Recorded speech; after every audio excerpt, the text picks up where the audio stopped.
മുഖ്യമന്ത്രി ചർച്ചകൾ മുറുകുന്നതിനിടെ AICC ജനറൽ സെക്രട്ടറി KC വേണുഗോപാലുമായി മാത്യു കുഴൽനാടൻ കൂടിക്കാഴ്ച നടത്തി. ഡൽഹിയിൽ KC വേണുഗോപാലിന്റെ വസതിയിലെത്തിയായിരുന്നു കൂടിക്കാഴ്ച. കൂടിക്കാഴ്ചയ്ക്ക് ശേഷം മാധ്യമങ്ങളോട് പ്രതികരിക്കാൻ ഇരു നേതാക്കളും തയ്യാറായില്ല.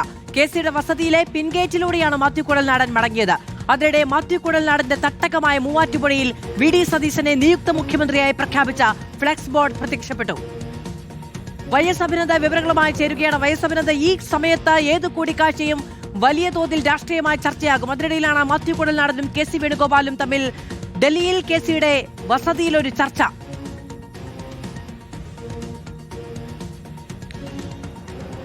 മാധു, സ്ഥാനാർത്ഥി പട്ടിക പുറത്തു വരുന്നതിന് മുമ്പും ദില്ലിയിൽ KC വേണുഗോപാലിന്റെ വസതിയിലും കേരള ഹൌസ് കേന്ദ്രീകരിച്ചും ഓരോ കൂടിക്കാഴ്ചകളും അത് വാർത്തയായിരുന്നു.